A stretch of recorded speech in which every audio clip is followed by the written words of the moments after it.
Hello and welcome to the BrightSail Breakthrough Series, where leadership, personal growth, and professional development come together to help unlock your true potential and leave a lasting impact.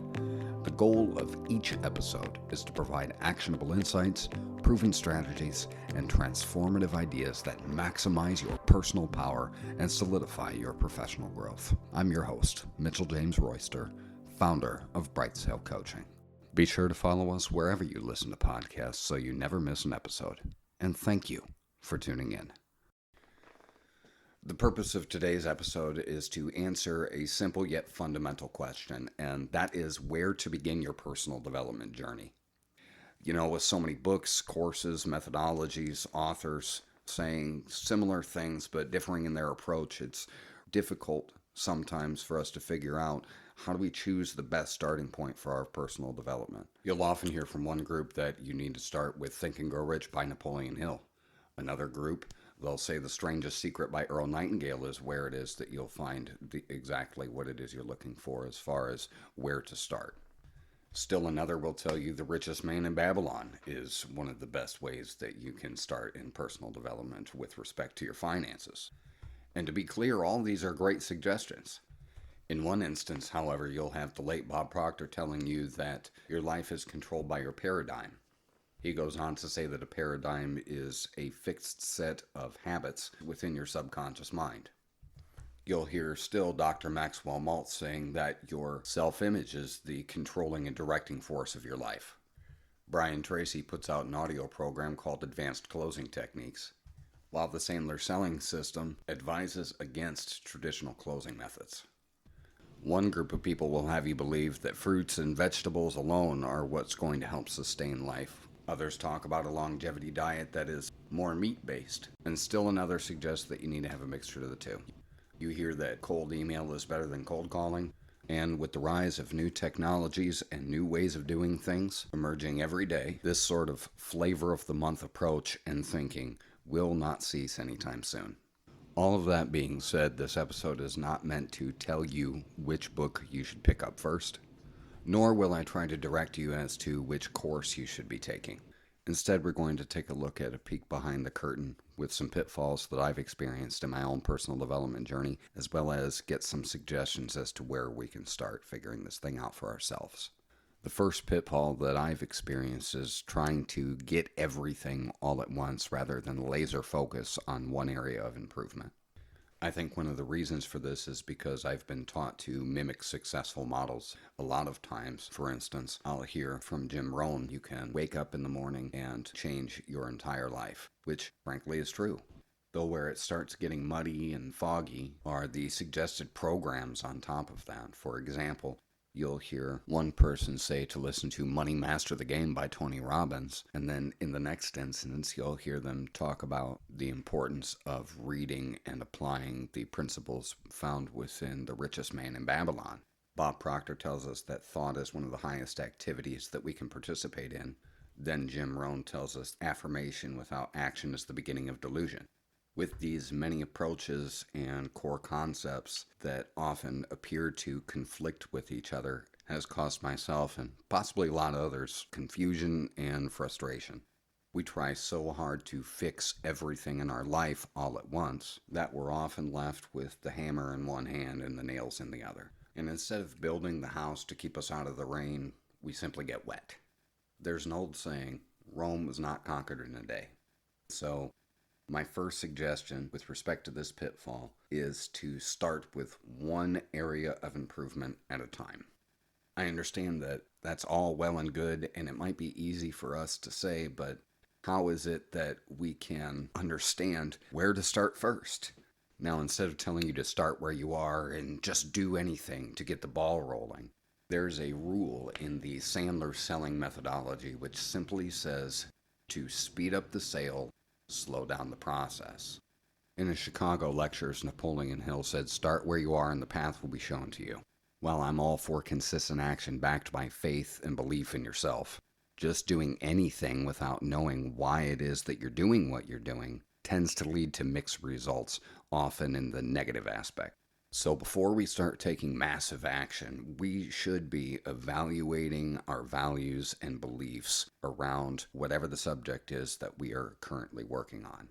As we reevaluate our values and beliefs surrounding the subject matter of our improvement, it allows us to take a more clear and decisive form of action. Now you might say, Mitchell, that's all well and good, but I can't just sit here and think. I have to act, I have to do something. I can't just sit around and dream all day. And you're right, that would be totally counterproductive. Though, haven't you in the past, at least once, done something or a series of things, and then later on you came back to reflecting on whatever it is that you did, and you thought to yourself, why did I do it that way? Maybe I should have thought this through a little bit better. Knowing what I now know, I could have had an even better result than what I got. And that's really all I'm suggesting here, is to speed up the sale, you slow down the process, you think it through a little bit more. An example of this in my own life, as a matter of fact, is this podcast. The very first episode, I read from a script, and frankly, at least to me, it sounded like I was reading from a script. And not only is that limiting, but it's very boring to the listener. Though instead of spending hours watching videos and listening to other podcasts, I instead decided to reevaluate the entire situation in my mind first. I started by asking myself, how is it that I want my message to come across? Before that, I did a bit of introspection into how I, as a listener, would like to have this information presented to me. I then asked, based on what I know about myself, how is it that I can present the information to myself first in a way that allows me to clearly and consistently reflect my thoughts and feelings about the subject matter? You see, I'm not the type of person that likes to be constrained, boxed in, etc. And so what I discovered was that by writing out a full script for myself, trying to present this information, that I was very clearly working against myself. Instead of dialing in a rough outline and allowing enough wiggle room, I was constricted to the words in front of me. In addition to that, I was trying to come up with other topics while also being helpful and somewhat entertaining. That's where we get this episode, where to begin your personal development journey. I started constructing this episode by asking myself a different question while simultaneously trying to answer that question for myself and, of course, for you, the listener.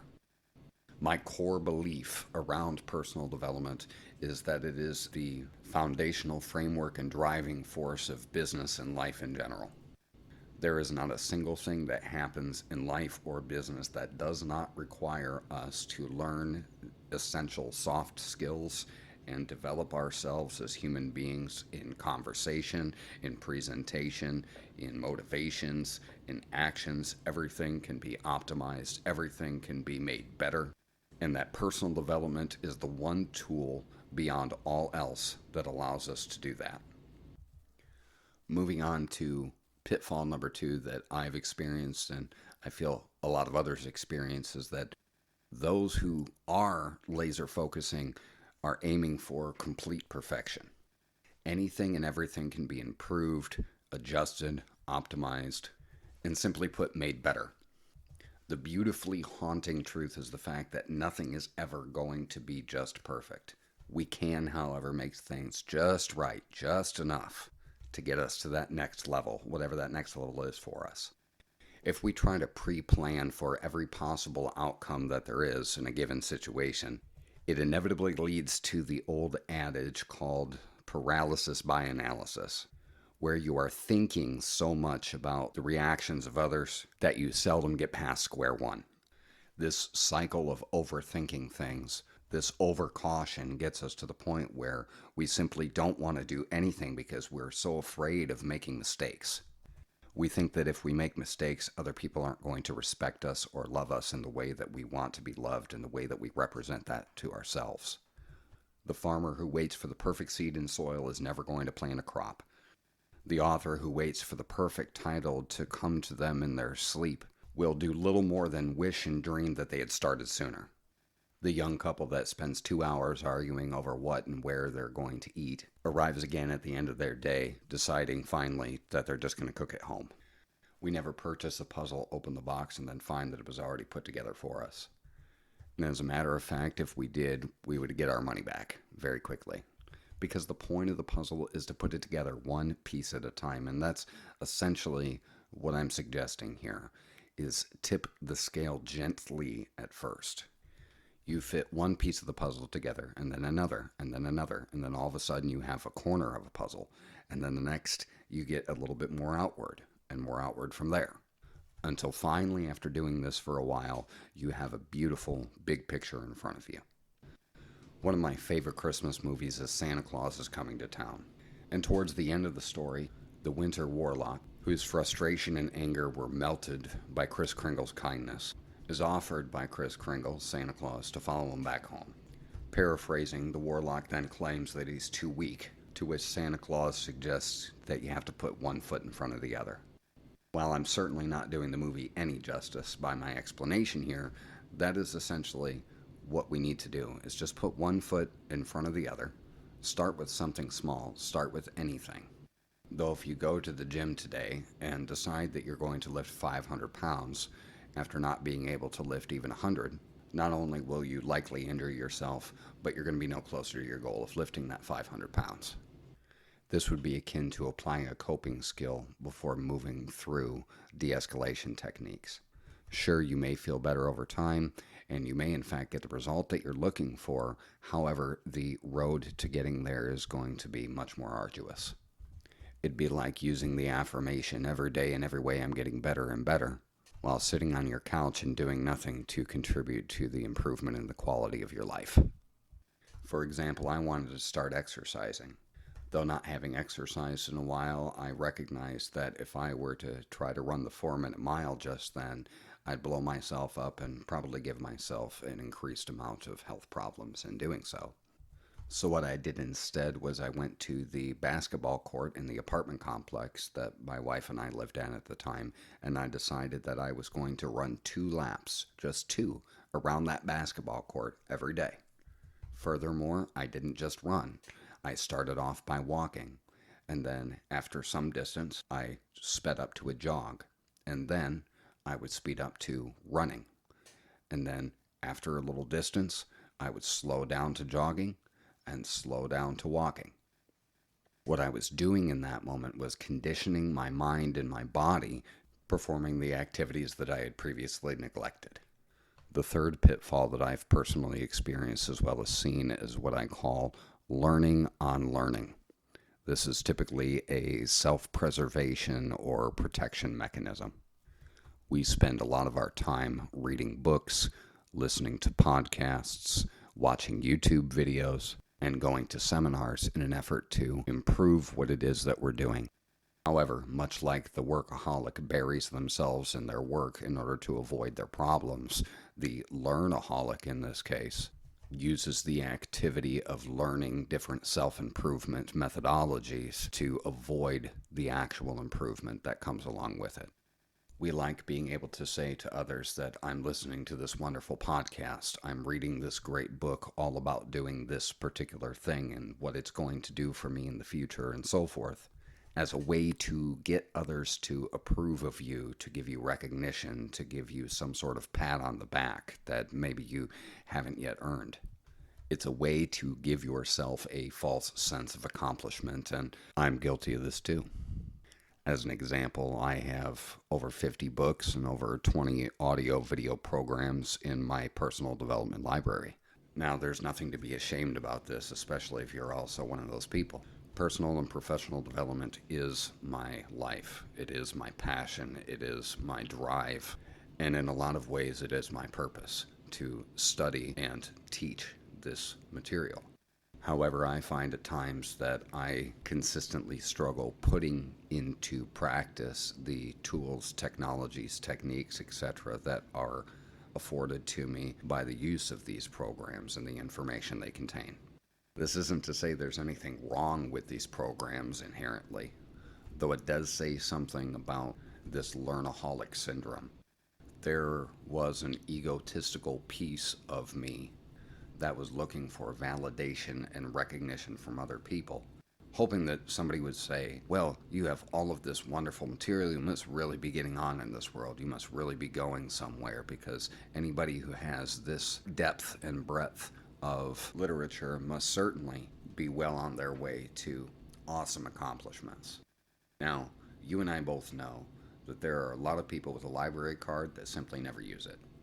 Some of the wealthiest people in the world hide behind their cars and their clothes, the people they know, the things they do, and the places they go, all the while feeling empty inside and unfulfilled.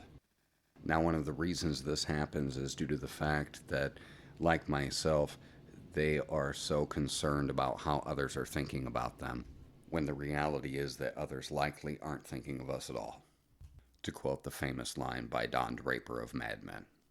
Now, we all know that we cannot control others, but what we can control is how we think about what they likely aren't thinking about us. In other words, we reframe how it is that we're looking at a given situation. We reframe within ourselves the meanings that we assign to the reactions or non-reactions of others. Now, how do we go from putting so much stock in what others might possibly, but likely aren't thinking about us, into not caring much at all? Because once we do that, once we stop caring genuinely about what other people think, it allows us to move forward confidently in the direction of our own goals and aspirations. The book 7 Habits of Highly Effective People by Dr. Stephen Covey has a beautiful diagram that shows essentially the core of what we have been listening to here throughout this episode. This diagram is comprised of 2 circles. There's an inner circle, known as your circle of influence, and an outer circle, known as your circle of concern.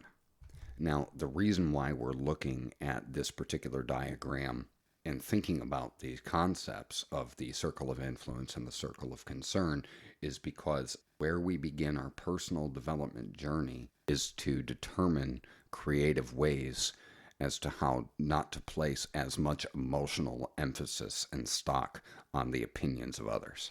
So the way that I apply this, and it may be helpful to you, is first I step back and I look at the whole picture and determine the most important first puzzle piece that we talked about before. In this context, our circle of influence is the things that we can control. We can control how we think. We can control how we respond. We can control what it is that we do. We can control where it is that we start on our personal development journey. The circle of concern is comprised of all of the things that, you guessed it, we can't control. We cannot control what other people think. We cannot control how fast they act.